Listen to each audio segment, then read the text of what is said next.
Welcome in math mind lecture day 33। Student, मैं आज board के पर्पस से मैं सारे चैप्टर के board oriented question concept start कर रही हूँ। तो आज मेरा न्यू चैप्टर है रियल नंबर। बच्चों, मैंने ट्रिग्नोमेट्री को बहुत डीपली एक्सप्लेन कर दिया है। आज मैं न्यू चैप्टर स्टार्ट करती हूँ, रियल नंबर। इसमें जो फर्स्ट टॉपिक है आपका प्राइम फैक्टराइजेशन। प्राइम फैक्टराइजेशन समझाऊंगी। फिर उसके बाद एलसीएम और एचसीएफ का कॉन्सेप्ट। फिर मोस्ट इम्पॉर्टेंट फार्मूला जिससे हर साल बोर्ड में आपका क्वेश्चन पूछा जाता है, जो कि फार्मूला है एलसीएम और एचसीएफ का जो प्रोडक्ट किया जाता है। तो जो हम दो नंबर का निकाले जाते हैं उनका प्रोडक्ट करेंगे और एलसीएम एचसीएफ दोनों इक्वल आएंगे। इसका वेरिफिकेशन भी पूछा जाता है एग्जाम में। तो मैंने टॉपिक लिख दिए हैं। आज मैं स्टार्ट कर देती हूँ। प्राइम फैक्टराइजेशन क्या होता है? स्टूडेंट, जैसे 140 है, इसका प्राइम फैक्टराइजेशन करना है, मीन्स हमको वो नंबर से इसका करना होता है जो प्राइम नंबर होते हैं। अब what is prime number? Prime number वो होता है जो बच्चों जो अपने टेबल में आए और 1 की टेबल में आए, जिसके केवल दो फैक्टर हो। तो मैंने 140 का प्राइम फैक्टर करने सोचा, तो ये 2 से डिविजिबल है, इवन नंबर है तो 2 7 जा 14 और 0। फिर अगेन 2 से ये सिंपलेस्ट हुआ। फिर 5 की टेबल में 35 आता है 7 टाइम्स। फिर 7 1 जा 7। सो 140 का प्राइम फैक्टराइजेशन हो गया 2 × 2 × 5 × 7। तो 2 की पावर 2 हो जाएगी 5 × 7। अब आपको दूसरा क्वेश्चन है इसी का ही, 156। तो 156 का आपका प्राइम फैक्टराइजेशन करना है, तो इवन नंबर है स्टूडेंट।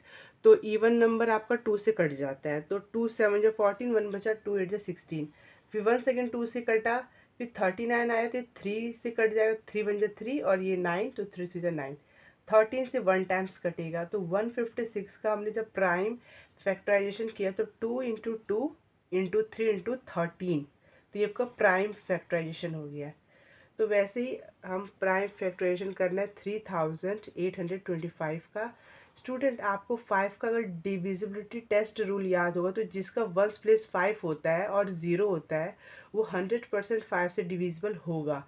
तो ये 5 से डिविजिबल है, तो इसको हमने 5 से जब डिवाइड किया, आप बच्चों डिवाइड करके देखना, तो 765 आएगा। तो मैंने फिर से 5 से डिवाइड किया, क्यों? क्योंकि इसका वंस प्लेस 5 है। So answer is 153।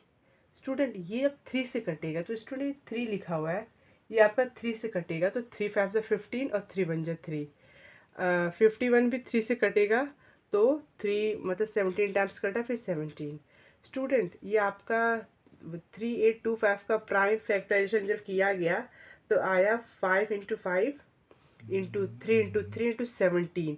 तो 5 स्क्वायर इंटू 3 की power 2 × 17 is the prime factorisation of 3825।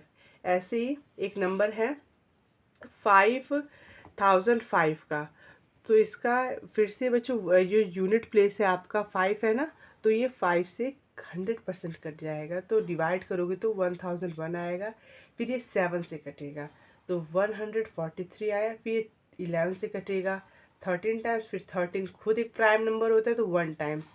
तो 5005 का प्राइम फैक्टरेशन किया, तो 5 × 7 × 11 × 13, ये इसका प्राइम फैक्टराइजेशन है। अब 7429 का प्राइम फैक्टराइजेशन करेंगे। स्टूडेंट, इसमें हमको ना थोड़ी टेबल अच्छे से लर्न होनी चाहिए। सो 70 से जब मैंने इसको डिवाइड किया तो 437 आया। जब 19 से डिवाइड किया तो 23 आया। और 23 आपका क्या होता है जो प्राइम नंबर होता है, तो 23 1 टाइम्स वो खुद से कट जाएगा। So prime factorisation is 17 × 19 × 23। Student, ऐसे ही मैं आपके अदर टॉपिक्स भी पढ़ाऊंगी। तो आज मैंने प्राइम फैक्टराइजेशन कराया जो आपका एमसी क्यूब में मतलब बनता है, और एलसीएम एचसीएफ भी मैं सिखाऊंगी। So thank you for watching. This is for today and please subscribe my channel. Thank you.